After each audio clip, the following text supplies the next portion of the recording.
वर्णन किए। श्री सुग्रीव ने जब यह कहा कि मैं सब प्रकार से सेवा करूंगा जिस विधि से श्री जानकी जी आपको प्राप्त हो जाए। श्री रघुनाथ जी अपने सखा सुग्रीव के वचन को सुन करके बड़े प्रसन्न हो जाते हैं और फिर पूछने लगते हैं कि हे सुग्रीव, आप किस कारण से वन में निवास करते हो, वह मुझे सुनाओ। श्री सुग्रीव कहते हैं कि हे नाथ, सर्वप्रथम सुग्रीव श्री राम जी को नाथ कहते हैं। भले ही मित्र भाव से संबंधित हुए हैं, लेकिन महाराज सुग्रीव इस बात को समझते हैं कि ये मेरे नाथ हैं और इनको पाकर ही मैं सनाथ हुआ हूं।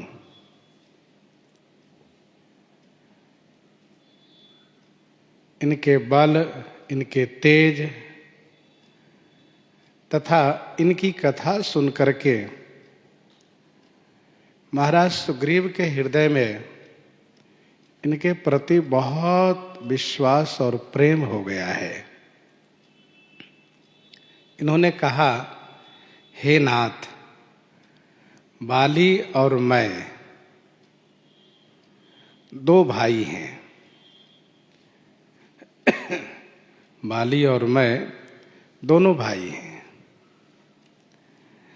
हम दोनों के बीच में ऐसी प्रीति थी कि वह प्रीति वर्णन नहीं की जा सकती।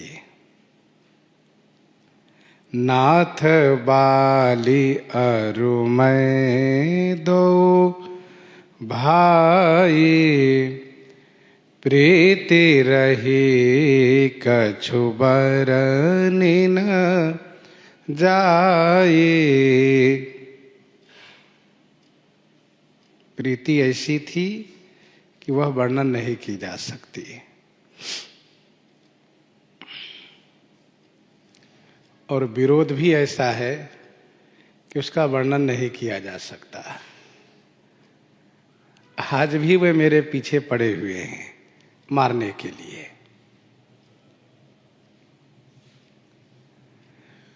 पहले बाली के नाम लेकर के सुग्रीव ने यह स्पष्ट किया कि बाली बड़े हैं, मैं छोटा हूं। जैसे नाम राम लक्ष्मण दो भाई। कल के प्रसंग में हम लोग श्रवण किए हैं कि बाली और सुग्रीव का जन्म कैसे हुआ। बाली का पराक्रम ऐसा अद्भुत है कि इसको कोई परास्त नहीं कर सकता। तब रावण ने इनको परास्त करना चाहा था, लेकिन वह भी सफल नहीं रहा और अंत में देखा कि हमसे सबल हैं तो मित्र बना लिया।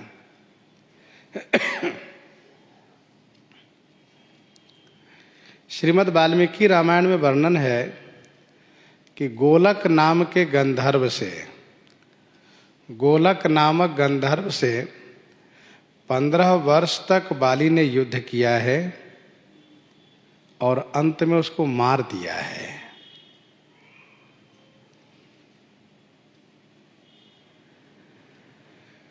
आनंद रामायण में यह कथा है कि बाली को देवराज इंद्र ने एक माला प्रदान किया है, जिस माला की विशेषता है कि जब बाली उस माला को धारण करके युद्ध में जाता है तो सामने वाले शत्रु का आधा बल खींच लेता है, आधा बल कर्षण कर लेता है।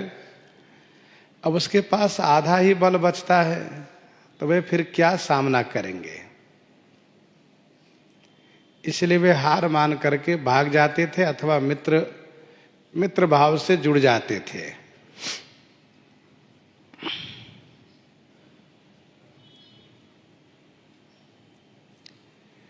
प्रीति रही कछु बरनी न जाई,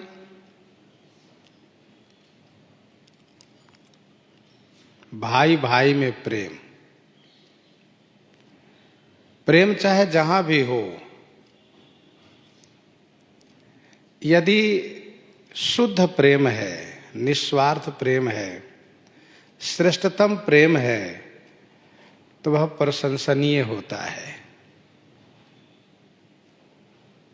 भाई ही परम समीति, सकल दोष छल वर्जित प्रीति।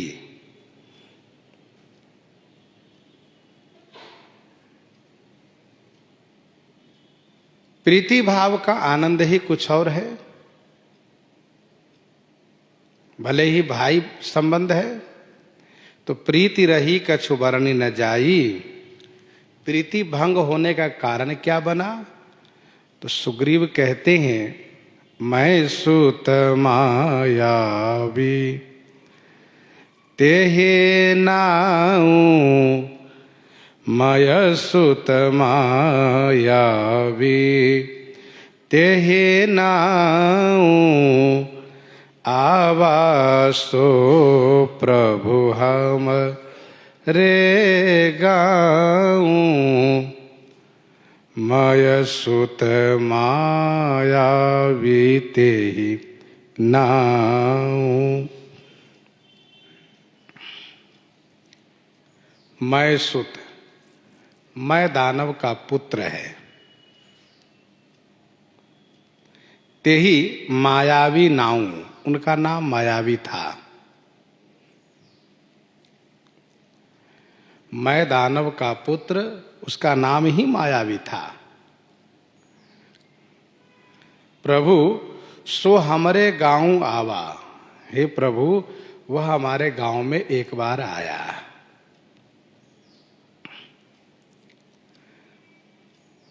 मयसुत मायावी तेहि नाऊं। अच्छा, मायावी कहने से इसका अर्थ ये हुआ कि वह बहुत बड़ा मायावी था, माया विद्या में निपुण था। इसीलिए इस बात को स्पष्ट किया गया कि उसका नाम ही मायावी था, उसका नाम ही मायावी था।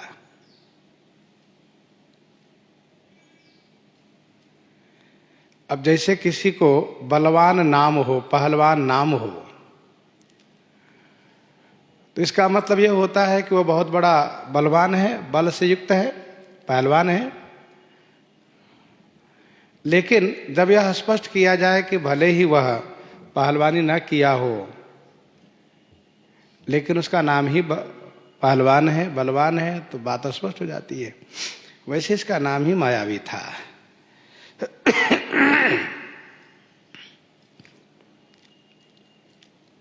मैं दानव,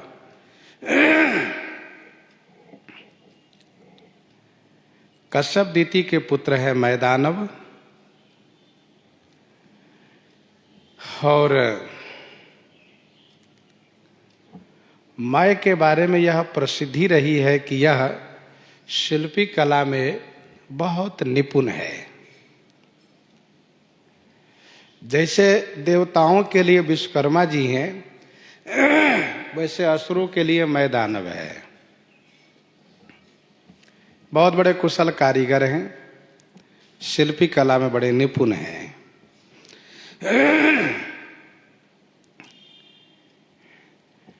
इनके दो बेटे हुए, दुंदुभी और मायावी, तथा एक बेटी हुई जिसका नाम मंदोदरी है।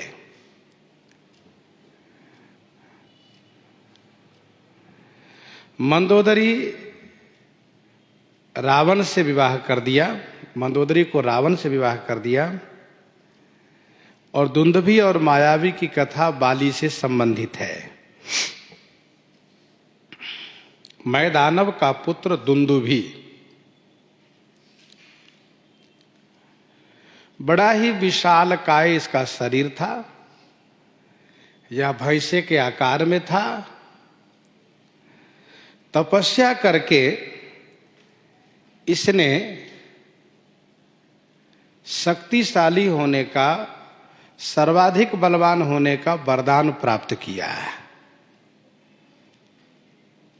बल पा करके दुंदुभी उन्मत्त हो गया। जैसे मदिरे का मद हुआ करता है, युवा अवस्था का मद हुआ करता है, विद्या का मद होता है, धन का मद होता है, रूप का मद होता है, वैसे ही बल का मद होता है।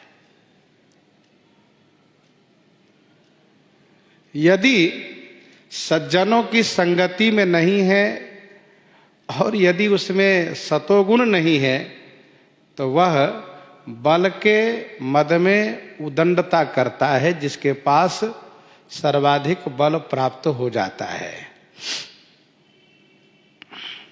रणमद मत्त फिरई जग धावा, प्रतिभट खोजत कतहूं न पावा। इतिहास कहता है कि पहले लोग बल से ऐसे उन्मत्त हो जाते थे कि अपने प्रतिभट को ढूंढा करते थे कि कोई मिल जाए जो मेरी भुजा की खुजली को मिटावे। कुछ ऐसे विद्वान हो जाया करते थे जो अपने प्रतिद्वंदी को ढूंढा करते थे कि जिनसे शास्त्रार्थ करके मैं उनको परास्त कर सकूं। इतिहास ये कहता है। दुंदुभी जब बल से उन्मत्त हो गया तो समुद्र के पास गया और सागर को ललकारा युद्ध के लिए। समुद्र ने बड़ी विनम्रता के साथ कहा कि दुंदुभी, मैं तुमसे युद्ध करने में समर्थ नहीं हूं, मैं तुमसे युद्ध नहीं कर सकता हूं, तुम अपने जोड़ के योद्धा ढूंढो। तो दुंदुभी ने कहा, सागर, फिर तुम ही बताओ कि मेरे जोड़ का योद्धा कौन हो सकता है। तो समुद्र ने कहा, हिमवान, वहां जाओ। वे भगवान शिव के ससुर हैं, ऋषियों के आश्रय दाता हैं, बहुत बड़े बलवान हैं, धर्मात्मा हैं, तुम उनके पास जाओ। तो दुंदुभी ने जाकर के शैलराज हिमाचल को ललकारा युद्ध के लिए कि मैं तुमसे युद्ध करने आया हूं, मेरे साथ युद्ध करो। समुद्र की भांति हिमालय ने भी बड़ी बड़ी विनम्रता के साथ यह कहा कि मैं तुम्हारे योग्य योद्धा नहीं हूं, मैं तुम्हें युद्ध करके संतुष्ट नहीं कर सकता हूं, इसलिए कहीं और देखो। तब दुंदुभी ने कहा कि मेरे योर के प्रतिद्वंदी, मेरे जोड़ के प्रतिद्वंदी योद्धा कौन हो सकते हैं, उनका नाम बताओ आप। तब हिमवान ने बाली का नाम बताया। किष्किंधा नरेश, वानर राज, वाली, उनके पास जाओ, वे तुम्हारी इच्छा अवश्य पूर्ति करेंगे, क्योंकि वे वर्तमान में बहुत बड़े बलवान योद्धा हैं। दुंदुभी युद्ध के लिए परेशान था, कोई मिले, परंतु सामान्य से लड़ना नहीं चाहता था, उनसे लड़ना चाहता था जिनसे कि मेरा नाम हो और मैं विजयी हो जाऊं। तो बाली के पास आया और बाली को ललकारा।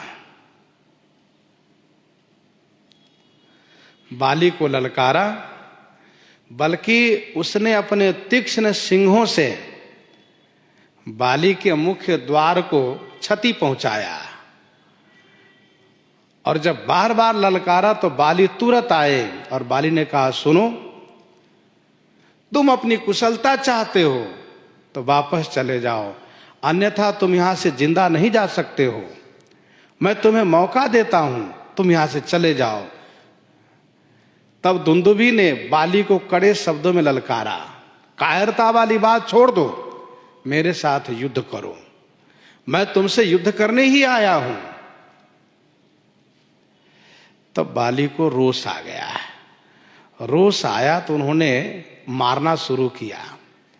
सिंह पकड़ करके उसको घुमाता है, उठा करके पटकता है, घुटनों से, मुक्कों से, लातों से, हाथों से बहुत मारता है बाली उसको। और मार मार करके फिर आखिरी में उसको सिंह पकड़ करके खूब घुमाता है, धोबिया पाट से पटकता है उसको, जैसे धोबी कपड़े को पटकता हो। वैसे पटक पटक करके जब बाली को समझ में आ जाता है कि मर गया, तब उसको घुमा करके फेंक देता है। लगभग 1 जोजन दूरी पर जाकर गिरता है दुंदुभी। रास्ते में उन तमाम जगहों पर उसके मुख से, नथुने से, कान से खून के बूंदे गिरते जाते हैं। सब जगह रक्त का स्राव होता है, खून की छींटे पड़ते हैं। श्री मतंग ऋषि के आश्रम खून से दूषित हो जाता है, इसलिए श्री मतंग ऋषि नाराज हो जाते हैं।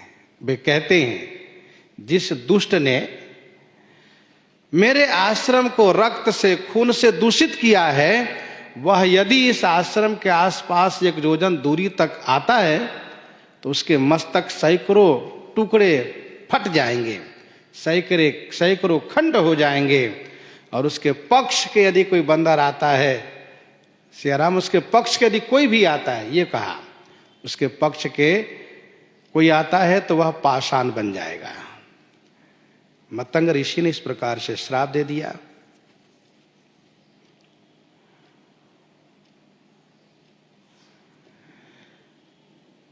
इसी भय से बाली श्री मतंग ऋषि के 1 जोजन आश्रम के आसपास नहीं जाता है। और ऋष्यमुख पर्वत आदि सब इसी सीमा के अंतर्गत है। 1 जोजन माने 4 कोस। जब दुंदुभी मारा गया है, तब उसका भाई मायावी को बहुत दुख हुआ है। जिस प्रकार से हिरण्याक्ष के मारे जाने पर हिरण्यकश्यप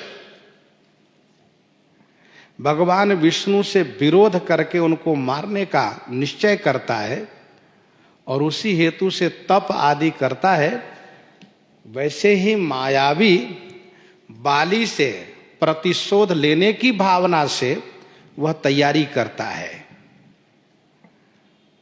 परंतु मायावी इस बात को समझता है कि मैं बाली से पार नहीं पाऊंगा।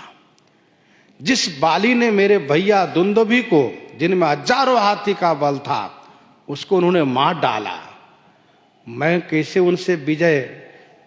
कैसे उनको जीत पाऊंगा। यह सोच करके मायावी योजना बनाता है, सोचता है ऐसा काम करूं कि जिससे कि परिवार में मेरी इज्जत भी बनी रहे और लोग ये कहे कि बाली मायावी से हार गया। इसलिए मध्य रात्रि में हमला करने की योजना बनाया। आगे के लिए भी सोच लिया कि कदाचित बाली मुझे पीछा किया तो, तब सोचा कि मैं उसे भगा करके ऐसी गुफा में ले जाऊंगा कि उसके भीतर वहीं पर उसको मारूंगा और धीरे धीरे करके घूट घूट करके वह मर जाएगा। ये सारी योजना मायावी बनाया है। इसलिए वह आया किष्किंधा के द्वार पर। आवासो प्रभु हम रे गाऊं, अर्धराति पुर द्वार पुकारा, अर्ध राति पुर द्वार पुकारा, बाले रिपु बल सह न पारा। अर्ध रातिपुर द्वार पुकारा। अर्धराति, अर्धराति माने मध्य रात्रि में पुर के द्वार पर पुकार किया। ध्यान दीजिएगा, गांव, पुर और नगर ये पर्यायवाची है। आवासो प्रभु हमरे गांव, अर्धराति पुर द्वार पुकारा, और नगर लोग सब व्याकुल धावा। आगे लिखा जाएगा।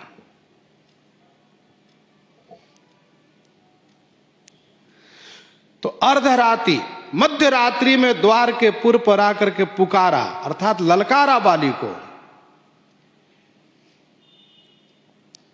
सुग्रीव कहते हैं, महाराज बाली रिपुबल सह न पारा। बाली शत्रु के बल को सह नहीं सकता। पारा माने सकना। शत्रु के बल को, शत्रु के ललकार को सह नहीं सकता। कोई शत्रु उसे जब ललकार दे तभी बाली उसको उत्तर देने को तैयार रहता है। हमेशा वह लड़ने को तैयार रहता है, क्योंकि उनके पास असीम बल है। मायावी ने सोचा मध्यरात्रि में बुलाऊंगा, ललकारूंगा तो वो आएगा नहीं। मैं यह कह करके चला जाऊंगा कि बाली हार गया, डर गया मुझसे। मायावी ने यह भी सोचा कि मध्यरात्रि में उससे ललकारूंगा तो उसकी पत्नी उसको रोकेगी, युद्ध में आने नहीं देगी, बस मेरी जीत हो जाएगी। ये सब इसकी होशियारी है। मैं यह कहते किष्किंधा के चारों तरफ घूमूंगा कि बाली भाग गया, मुझसे डर गया बाली। मैं दुंदुभी का भाई मायावी बाली को हरा दिया, बाली मुझसे डर गया, भाग गया। इस प्रकार से मध्यरात्रि में इसने पुकारा, ललकारा।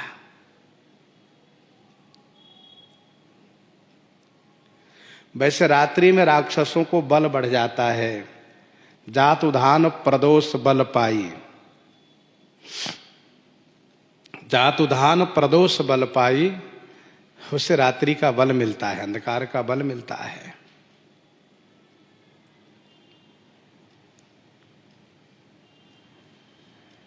वैसे वास्तविकता तो यह है कि मायावी की मृत्यु उसके सिर पर नृत्य कर रही है। जैसे दुंदुभी के मस्तक पर मृत्यु नृत्य कर रही थी, वैसे मायावी के सिर पर मृत्यु मंडरा रही है। जिसकी मृत्यु जब सिर पर सवार हो जाती है, फिर उसकी बुद्धि भी वैसी हो जाती है। तुलसी जसी भवतव्यता तैसी मिलई सहाय। दुर्योधन व्यास सरोवर में जाकर छुप गया था, लेकिन जब भीम ने ललकारा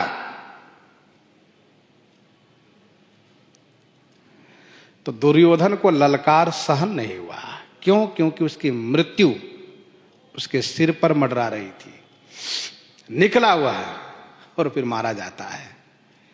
तो कहने का भाव यह है कि रात्रि में ललकारना यह युद्ध का नियम नहीं है। लेकिन राक्षस है, राक्षस कोई नियम को पालन नहीं करता। राक्षस अन्यायी होता है, अधर्मी होता है, उसे धर्म और नियम से क्या लेना देना है।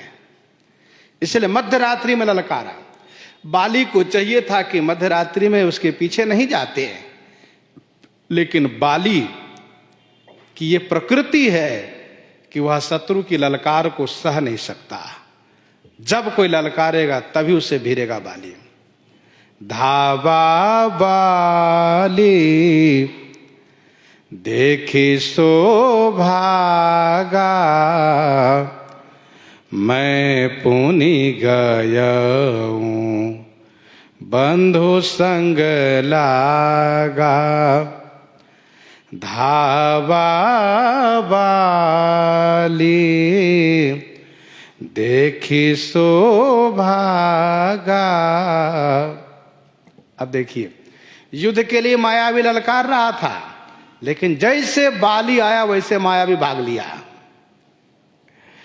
पर बाली ने कहा तुमको छोड़ूंगा नहीं, तुमको आज छोड़ दूंगा तो फिर कल तुम रात्रि में नींद खराब करोगे, इसलिए तुम्हें आज जहां चलोगे वहीं तुमको मार करके आऊंगा, जिससे तुम्हारी इच्छा पूर्ति हो जाए। जहां तुम्हारा भाई गया वहीं तुम्हें भी भेजूंगा, ठहरो। इस प्रकार से धावा बाली, देख सो भागा, देख करके वो भागना शुरू किया, बहुत तेजी से भागने लगा। सुग्रीव कहते हैं प्रभु मैं पुनि गयऊ बंधु संग लागा। मैं पुनि माने मैं भी अपने भाई के साथ गया। अच्छा, बाली को सेना आदि की आवश्यकता नहीं पड़ती थी, अकेले ही सबल था वह, कोई उनके सामने ठहर नहीं सकता था। सुग्रीव और बाली के बीच ऐसी प्रीति थी कि सुग्रीव प्रेम बस बाली के साथ चल दिए। भैया जा रहे तो मैं यहां नहीं रहूंगा, मुझे इनके बिना मन नहीं लगेगा। हो सकता है मध्यरात्रि का समय है, ये लोग कुछ और योजना बना करके और भी राक्षसों को लेकर आए हो और मेरे भैया को घेर करके पीछे से कोई वार न कर दे, इसलिए मैं साथ रहूंगा। तो सुग्रीव भाई के प्रेम बस साथ में गए। मैं पुनि का मतलब मैं भी, जैसे मैं पुनि करी प्रमाण पितु बानी।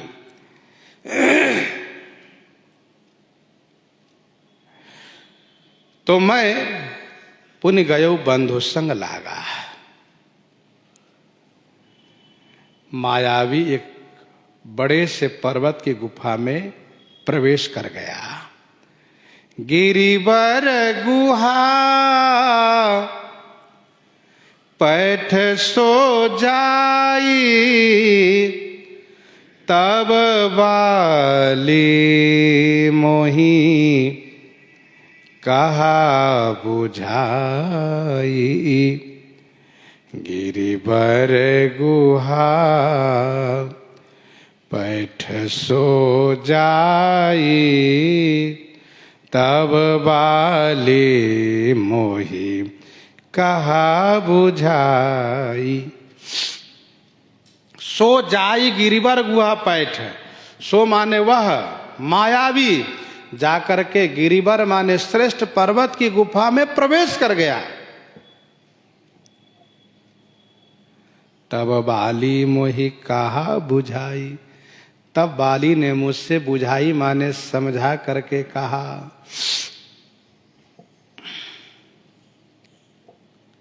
सुग्रीव का प्रेम बाली के प्रति पूर्व पंक्ति में देखा गया कि साथ में गए। बाली का प्रेम सुग्रीव के प्रति जो इस पंक्ति में देखा जा रहा है, बाली ने सुग्रीव से कहा भैया सुग्रीव यहीं रहना, मेरे साथ पीछे गुफा में मत आना, मैं अकेले जाऊंगा। और सुनो, यहां इसलिए भी रहना कि बाहर से यदि कोई राक्षस आवे तो उसको भीतर मत जाने देना, उसको यहीं पर मारना, रोके रहना, और इसको मैं अकेले देखूंगा। सुग्रीव ने कहा भैया यदि अदर भीतर कोई और भी राक्षस हो, बाली ने कहा उसकी चिंता मत करो, मैं अकेले सबको मार डालूंगा।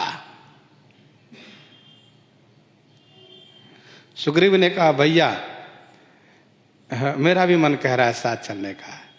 बाली ने कहा सुनो मेरी शपथ है तुम भीतर नहीं जाओगे। अच्छा भैया ठीक है मैं नहीं जाऊंगा। अच्छा भैया जल्दी आना, जल्दी मार करके वापस आना आप।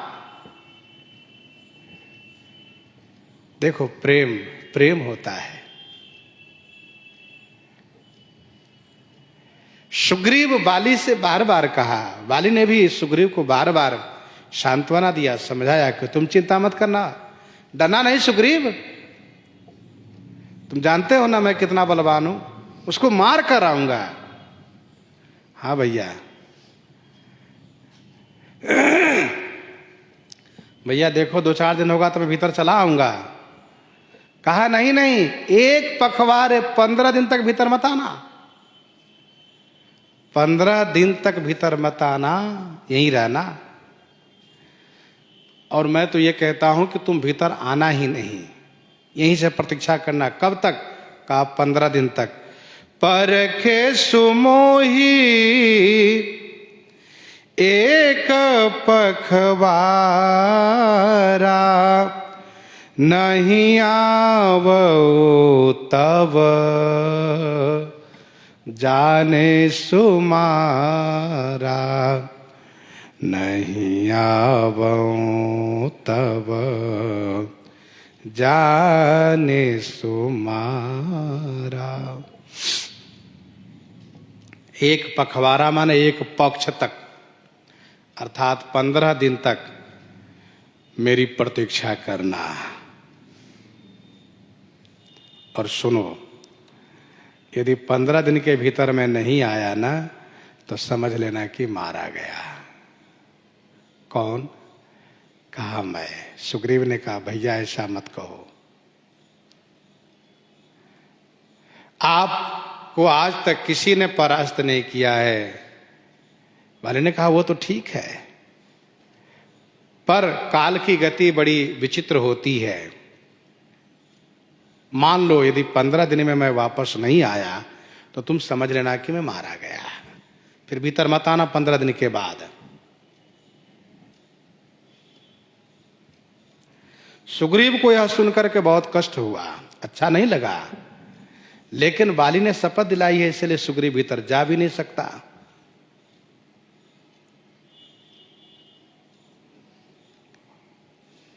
परखे सुमोही एक पखवारा। बाली को अपने बल पर इतना भरोसा है कि मैं 15 दिन में इसको मार करके वापस आ जाऊंगा, चाहे कैसा भी बलवान होगा। उसको वहीं पटक पटक करके घसीट घसीट के मारूंगा।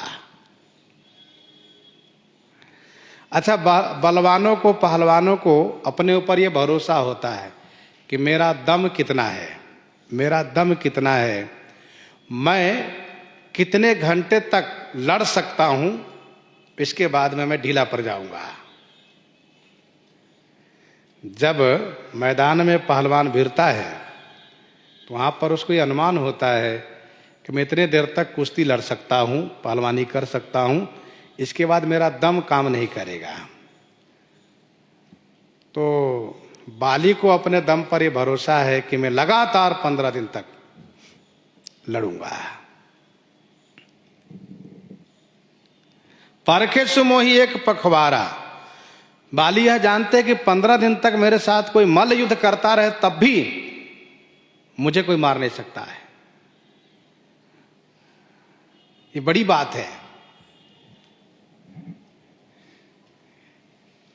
आप समझ रहे होंगे दम किसको कहते हैं। जैसे एक व्यक्ति जब व्यायाम करता है तो उसमें जैसे दौड़ लगाता है, चाहे व्यायाम करता है, तो उसको मालूम है कितना देर तक मैं कर सकता हूं, इसके बाद मेरी सांस फूलने लगेगी। तो वैसे ही बाली को भरोसा है। परखे सुमोही एक पखवारा। बाली से यही भूल हो गई। बाली को समय निर्धारित नहीं करना चाहिए था। बाली को इतना ही कहना चाहिए था कि समय की बात नहीं है, तुम प्रतीक्षा करना, मैं आऊंगा, वो अवश्य आऊंगा, इतना कहना चाहिए था। पर बाली ने मरने की बात कर दिया और 15 दिन तक प्रतीक्षा करने के लिए कह दिया। ये इनसे गलती हो गई। श्री हनुमान जी महाराज बड़े बुद्धिमान हैं। हनुमान जी महाराज बड़े बुद्धिमान हैं। कहिए कैसे? जब श्री हनुमान जी महाराज सागर तट से लंका की ओर प्रस्थान करने की तैयारी करते हैं तो समय निर्धारित नहीं करते हैं। हनुमान जी महाराज समय निर्धारित नहीं करते हैं। हनुमान जी ने कहा, मित्रों तब लगी मोहि परखे सु तुम भाई, तब तक प्रतीक्षा करना। कब तक? जब तक कि मैं ना आ जाऊं। आप आ जाएंगे, कहा बिल्कुल आऊंगा, इसमें कोई संदेह नहीं है। और तब तक हम लोग कैसे रहेंगे? कहा अनशन मत करना, भूखे प्यासे मत मरना, सही दुख कंद मूल फल खाई। मुझे पता है कि मैं जा रहा हूं, इसलिए आप लोगों को हनुमान के अनुपस्थिति में कष्ट होगा कि हमारे मित्र हनुमान जी चले गए, परंतु मित्रों मेरे वियोग का दुख सहना, कंद मूल फल खाना, जल ग्रहण करना। बंदरों ने कहा कि जल की तो सुविधा है नहीं, यहां तो खारा पानी है, क्या पिएंगे? कहा उसकी व्यवस्था मैं किए देता हूं, मीठा जल का प्रबंधन कर देता हूं। कंदमूल फल खाना, जल पीना, रहना यहीं, और कहीं जाना मत। तब लगी वहीं परखे हो तुम भाई, सही दुख कंद मूल फल खाई, जब लगी आवो सीत ही देखी, हो यही काज में हरस विषय। ये हनुमान जी की बुद्धिमता। पता नहीं कितना दिन लग जाए, 1 दिन लगे, 2 दिन लगे, 4 दिन लगे, महीना लग जाए, इसीलिए कहा तब तक रहना, मैं आऊंगा, ये मेरे ऊपर भरोसा है। वैसे बाली को अपने ऊपर भरोसा करना चाहिए था कि मैं जब तक ना आऊं तब तक यहीं रहना, कहीं जाना मत। सुग्रीव वहीं बने रहते।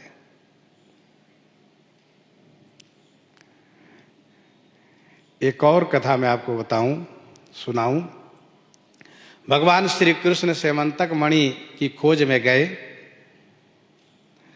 और जब उनको पता चला कि कोई भालू सिंह को मार करके मणि लेकर के अपनी गुफा में चला गया है, तो भगवान श्री कृष्ण ने साथ वालों से कहा कि आप लोग इतने दिन तक, श्री कृष्ण भगवान भी समय निर्धारित कर दिए, इतने दिन तक आप लोग प्रतीक्षा कीजिएगा, मैं इस गुफा में अकेले जाऊंगा, आप लोग कोई जाइएगा नहीं, कोई नहीं आइएगा। परिणाम ये हुआ कि उतने दिन तक वे लोग प्रतीक्षा किए जो द्वारिका से साथ में गए थे। इसके बाद सब वापस आए रोते बिलखते हुए, बहुत दुखी हुए और शोक प्रकट किए। और इतना ही नहीं, विष्णु पुराण में स्पष्ट वर्णन है कि भगवान श्री कृष्ण के लिए पिंडदान भी किया गया, क्योंकि समय जो दिए थे श्री कृष्ण भगवान उससे ज्यादा हो गया, क्योंकि 28 दिन तक तो लगातार भगवान श्री कृष्ण जामवंत जी से लड़ते रह गए थे, और वहां उनको पिंड पहुंचा है। तो श्री कृष्ण मुस्कुराने लगे कि देखो मेरे नाम का पिंड भी हो गया। तो कहने का भाव यह है कि समय निर्धारित कर देने से धोखा होता है। भगवान श्री कृष्ण, बाली दोनों समय निर्धारित करते हैं। श्री हनुमान जी महाराज समय निर्धारित नहीं करते हैं।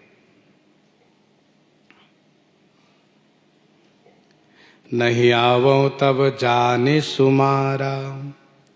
सुग्रीव कहते हैं प्रभु मास दिवस तहाँ रहेऊं खरारी, निसरे रुधिर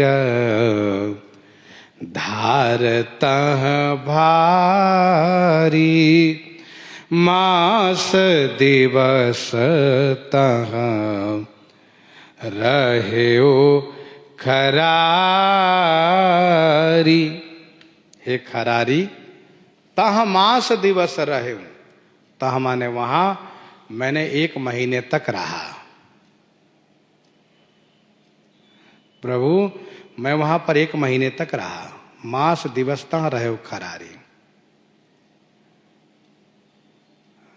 तह भारी रुधिर धार निसरी। तह उस गुफा से भारी रुधिर धार माने खून की धारा निकली। प्रभु मैं 1 महीने तक रहा वहां पर। मैंने 1 महीने तक प्रतीक्षा की। भैया 15 दिन का समय दिए थे, मैं 1 महीने तक रहा। और गुफे से आवाज आती थी, खटाखट फटाफट की आवाज आती थी, गरजने की आवाज आती थी। तो शुरू में कभी कभी तो बाली भैया की आवाज आती थी, लेकिन बाद में उनकी आवाज नहीं आने लगी, केवल उसी राक्षस की आवाज आती थी और मैं समझ नहीं पाता था।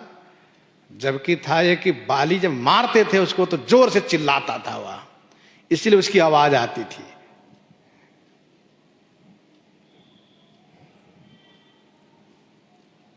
और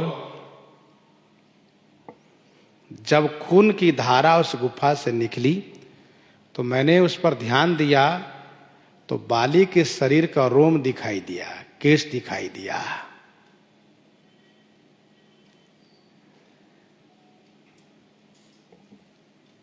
मेरे मन में आशंका होने लगी, मुझे डर लगने लगा कि मेरे भैया बाली मारे गए लगता है। भैया ने कहा था 15 दिन तक यदि मैं नहीं आऊंगा तब तुम समझना कि मैं मारा गया। और 1 महीना पूरा होने जा रहा है, 1 महीना हो गया है अब, इसका मतलब मेरे भाई मारे गए। मैं किम कर्तव्य विमूढ़ हो गया। कुछ समय के लिए मुझे कुछ समझ में नहीं आ रहा था क्या करूं। मैं जाऊं, यहीं प्रतीक्षा करूं मायावी ने जिसने मेरे भाई को मारा है उनसे सामना करूं, उसके द्वारा मैं भी मारा जाऊं, मुझे घर नहीं जाना है। लेकिन फिर मेरे मन में ऐसा आया कि नहीं नहीं, मुझे यहां से भाग लेना चाहिए। अच्छा, कुछ लोग मास दिवस का अर्थ 12 दिन करते हैं, ध्यान दीजिएगा। बाली ने 15 दिन तक रुकने के लिए कहा था, सुग्रीव 12 दिन में लौट आए, ऐसा लोग कहते हैं। मास दिवस माने 12 दिन, महीने 12 होते हैं, इसलिए मास दिवस माने 12 दिन तक सुग्रीव वहां थे। लेकिन यदि 12 दिन तक सुग्रीव वहां थे और 12 दिन में लौट आए तब तो अपराधी सुग्रीव माने जाएंगे, सुग्रीव का दोष माना जाएगा। जब बाली ने उन्हें 15 दिन के लिए समय दिया था तो 12 दिन में क्यों वापस आ गए?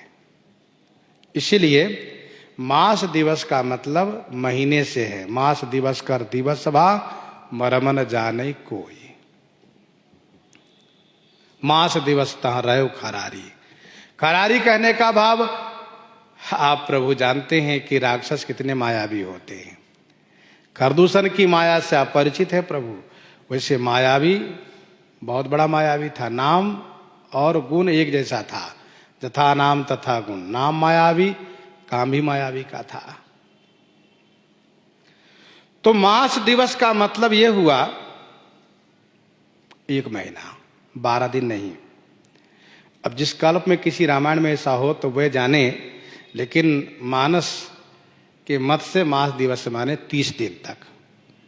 15 दिन तक रुकने के लिए बाली ने कहा था, सुग्रीव 30 दिन तक वहां ठहरे हुए थे। तब सुग्रीव क्या किए, यह विचार करके, बाली हतेसी मोहि मारहि आई, शिला दे तहाँ चले पर आई, बाली हतेसी मोहि मारहि आई। बाली हतेसी मोहि मारहि आई। बाली हतेसी माने बाली को मार दिया है मायावी ने, और आकर के मुझे भी मार डालेगा। तब मेरे मन में आया कि मुझे भाग जाना चाहिए यहां से, परिवार की रक्षा करनी चाहिए। और फिर सोचा कि यदि वह इस गुफा से निकलेगा तो आकर के मुझे मारेगा, किष्किंधा में उपद्रव करेगा, इसलिए इसके द्वार बंद कर दो, जिससे भीतर ही वह मायावी भी मर जाए। इसलिए शिला देई तहाँ चले ऊपर आई। गुफा के द्वार पर एक शिला खंड को लगा करके उस द्वार को बंद करके मैं भाग चला वहां से। मैंने तो यह सोच करके शिला खंड रखा कि वह मायावी बाहर ना आवे, परंतु हुआ कुछ और। मायावी ही मारा गया था प्रभु, और भैया बाली जीवित थे। इधर जब मैं घर पर आया, मैं बड़ा शोकाकुल था। यद्यपि इस बात को कहना नहीं चाह रहा था कि भैया मारे गए हैं, फिर भी मंत्री लोग समझ गए कि बाली मारे गए हैं, इसलिए सुग्रीव बड़े दुखी है।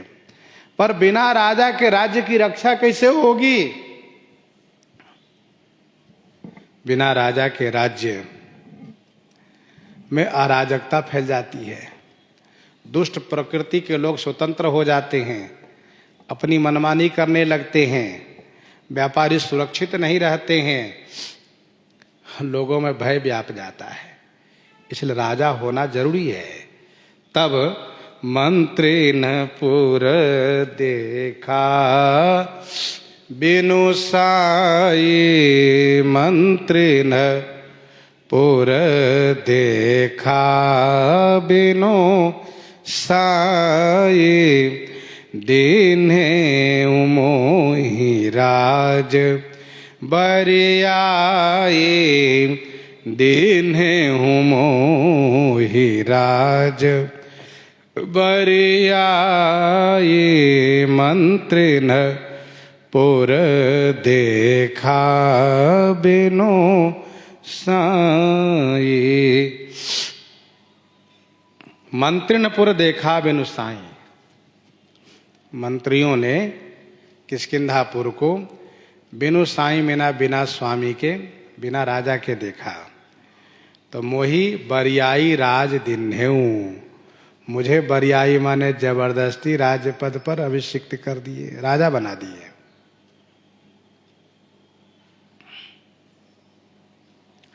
मंत्रिनपुर देखा बिनु साई, दिन्हेऊ मोही राज बरियाई।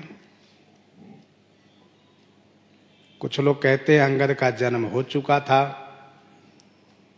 यदि अंगद का जन्म हो चुका था तो अंगद अभी बालक था, इसलिए उनको राजा बनाना उचित नहीं था मंत्रियों के दृष्टि में, अथवा तो अंगद का जन्म ही नहीं हुआ था अभी।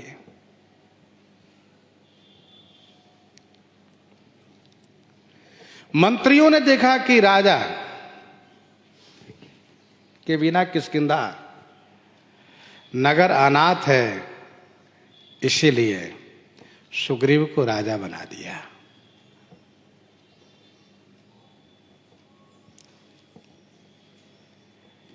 विद्वान लोग अपनी अपनी दृष्टि से विचार रखते हैं कि अंगद का जन्म था व नहीं था। मानस कल्प की कथा में संभवतः अंगद का जन्म हुआ ही नहीं था अभी।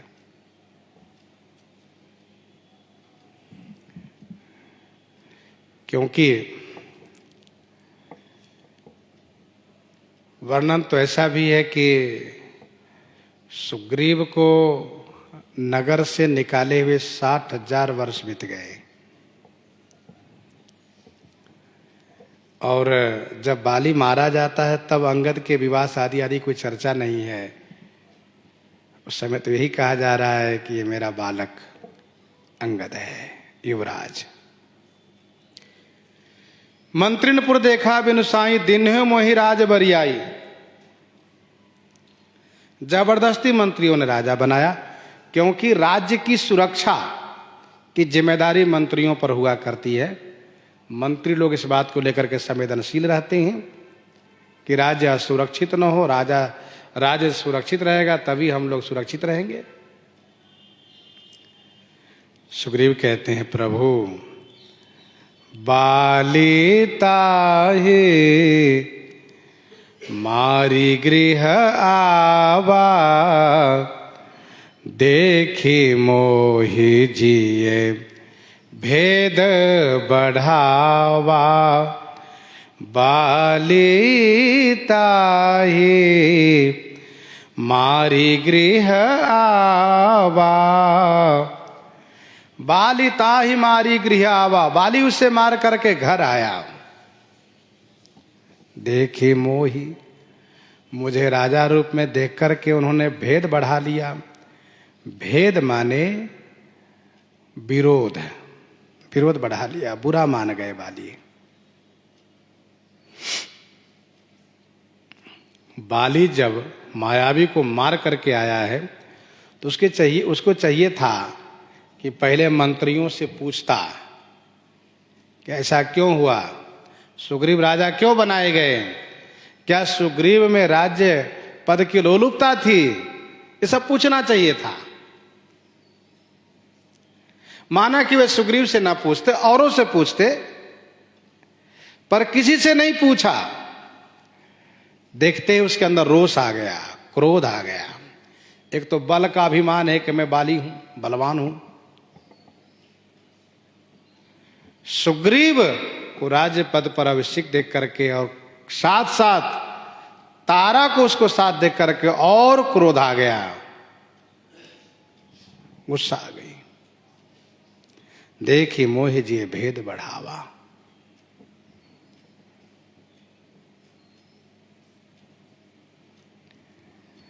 बाली ने इस बात को कहा है कि सुग्रीव के अंदर राज्य की लोलुपता थी। यदि लोलुपता नहीं थी तो फिर उसने गुफे के द्वार पर शिलाखंड क्यों लगाया?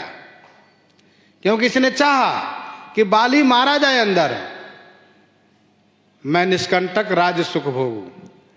अरे मैं सुग्रीव को इतना मानता था, इनको इतना प्रेम करता था कि यदि ये कहता तो मैं पहले इसी को राजा बना दिया होता, यही राजा होता। परंतु तब तो बड़ा प्रेम दिखाता था, सेवक की भांति बन के रहता था, भले मैं इनको बराबर मानता था, लेकिन इसके अंदर राज्य पद की लोलुपता थी। लेकिन बाली से चूक ये हुई, दो चूक हुई। एक तो उसने समय दिया, निर्धारित कर दिया था। दूसरी चूक ये हुई कि उसने किसी से जांच पड़ताल नहीं किया। उसको पहले पड़ताल करना चाहिए था, समझना चाहिए था। बाली ने किसी से कुछ नहीं पूछा। जैसे सुग्रीव को देखा सिंहासनासीन, साथ में तारा भी है, रुमा भी है। रुमा सुग्रीव की पत्नी है, तारा बाली की पत्नी है। बाली को बहुत क्रोध आया, उसने सुग्रीव को मारना शुरू किया। तो सुग्रीव को लगा कि जैसे बड़े भैया पिता तुल्य होते हैं, पिताजी है, गुरुजी हैं, बड़े भैया मारते हैं, कुछ गलती छोटों से हो जाती तो मारते हैं, लेकिन ऐसा मार नहीं मारते कि मर जाए, शिक्षा की दृष्टि से मारते हैं।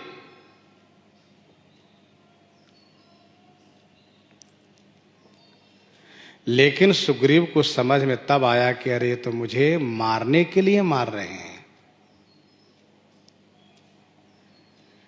ऐसा नहीं कि डरवाने के लिए मार रहे हैं, गलती हो गई इसलिए मार रहे हैं, सो नहीं, बल्कि मारने की दृष्टि से मार रहे हैं। तब सुग्रीव वहां से भाग लिए।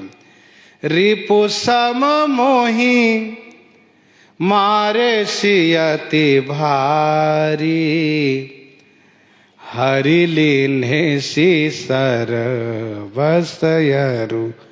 नारी। बाली के इस व्यवहार से सुग्रीव के मंत्री को बहुत बुरा लगा कि बाली गलत कर रहे हैं महाराज, इसलिए हम लोगों ने उनको राजा बनाया था, इसलिए हम इनके साथ रहेंगे। रिपु सम मोहि मारे सियति भारी। रिपु सम माने शत्रु के समान, अति भारी मोहि मारे से, बहुत मार मारा बाली। बच गए सुग्रीव अपने भाग्य से। क्यों? क्योंकि भाग लिए इसलिए बच गए। सुग्रीव ने कहा हरि लेने से सर्वस्व नारी, सर्वस्व और नारी को भी हरण कर लिया।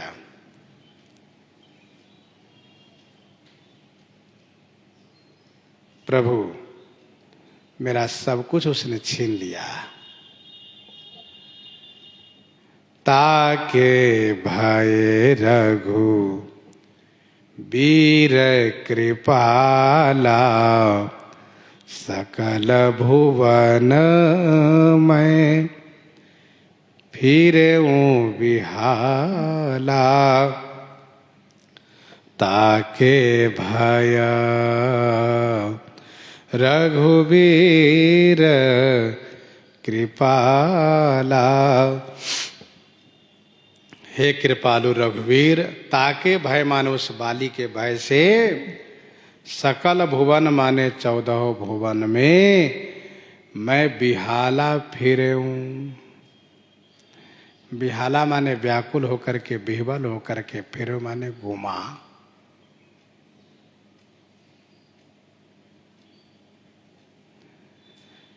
सातों द्वीप में मैंने परिभ्रमण किया,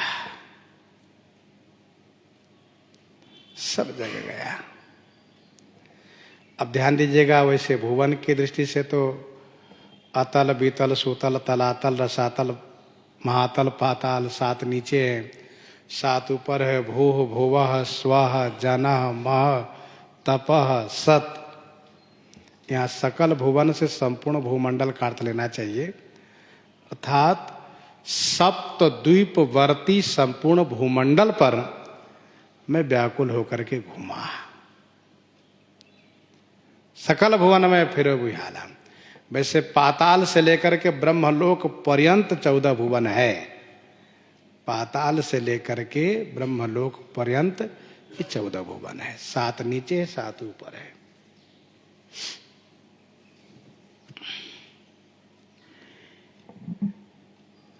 संपूर्ण भूमंडल पर मैं व्याकुल होकर घूमा, कहीं मुझे ठिकाना नहीं मिला कि मैं वहां रह सकूं। तब आखिरी में श्री हनुमान जी ने कहा, महाराज हम किष्किंधा के पास में सुरक्षित रह सकते हैं। कहाँ? कहा ऋषिमुख पर्वत पर, ऊंचा पर्वत है। क्यों? वहां तो रहने का मतलब बिल्कुल मृत्यु के मुंह में रहना होगा, बाली किसी भी क्षण मार सकता है। कहा नहीं नहीं, श्री मतंग ऋषि का श्राप है, बाली वहां आ ही नहीं सकते, उनके पक्ष के वानर भी नहीं आ सकते। ऐसा कहा? तब चलो वहीं रहते हैं। श्री हनुमान जी के कहने से यहां पर रहना शुरू किए। यहाँ साप बस आवत नाही, यहाँ साप बस आवत नाही, तदपि सभीत रहऊं मन माही। यहाँ साप बस आवत नाही, यहाँ श्राप के कारण बाली नहीं आ पाता है। तदपि सभीत रहऊं मन माही, तदपि माने फिर भी मन से मैं सभीत रहता हूं, डरता रहता हूं, क्योंकि बाली किसी न किसी को भेजा करता है और उससे मुझे युद्ध करना पड़ता है, उसको मार देता हूं मैं प्रभु। यहाँ साप बस आवत नाही, श्री मतंग ऋषि का श्राप है, इसलिए बाली नहीं आ सकते। फिर भी मैं बहुत डरता रहता हूं। देखो, जिसके शत्रु सबल हो उसको नींद नहीं आती है।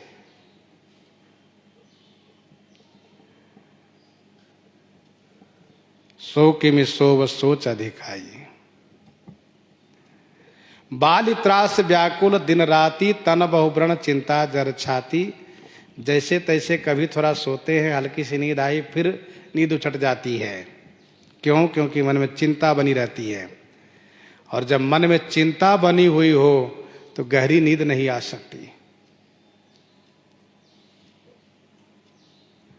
बाल त्रास व्याकुल दिन राती, दिन रात सुग्रीव त्रस्त रहा करते थे। पास में बाली का निवास है, कभी भी कुछ हो सकता है। प्रभु मैं बहुत डरता रहता हूं।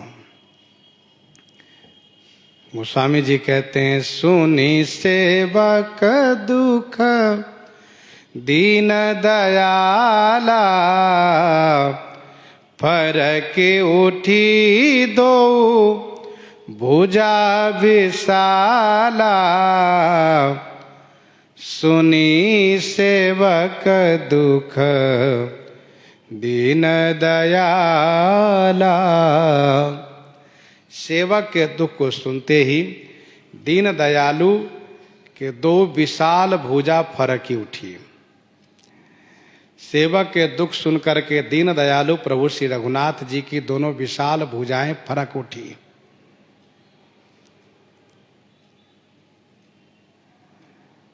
दोनों विशाल भुजाएं फरक उठी का मतलब धनुष बाण से बाली को मारेंगे। यदि एक भुजा फरकती तो तलवार से मारते हैं। दोनों भुजाएं फरक उठी। संत महात्मा लोग कहते हैं दोनों भुजाएं फरक उठी, क्या मतलब? दाहिनी भुजा फरक उठी, शुभ होगा, बाली मारा जाएगा। बाईं भुजा फरक उठी, कुछ अशुभ होगा, क्या? थोड़ी सी निंदा होगी, अपजस होगा कि बाली को बिना अपराध के मार दिए, अवगुण कमलनाथ नहीं मारा। ऐसा संत महात्मा कहते हैं। अपना अपना संतों का भाव है, विचार है, परंतु इस बात को भी ध्यान रखना चाहिए कि श्री राम जी के अंग प्रत्यंग सब चैतन्य है। भक्त के हितार्थ दोनों भुजाएं फरक उठी, अभी बाली को मारते हैं।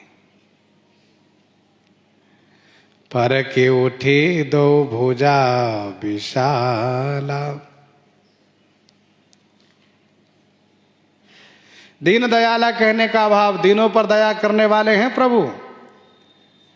विनय पत्रिका 165 में गोस्वामी जी ने लिखा, यही दरबार दीन को आदर रीति सदा चली आई। यही दरबार दीन को आदर रीति सदा चली आई। सुग्रीव को अपना सेवक मानते हैं क्योंकि उसने सेवा करने के लिए कहा है, सब प्रकार करियो सेवकाई। प्रभु ने कहा, सुनु सुग्रीव मारी हूं बाली ये कही बान, ब्रह्मरुद्र शरणागत गए न उबरहि प्राण, गए न उबरहि प्राण। सुग्रीव, बाली को मैं एक बाण से मार दूंगा। बाली ब्रह्मा जी शिव जी के शरण में जाएंगे, फिर भी उनका प्राण नहीं बचेगा। श्री राम जी प्रतिज्ञा किए हैं। प्रसंग को हम आप यहीं पर हृदयंगम करते हैं। आइए श्रवण करते हैं श्री विनय पत्रिका से।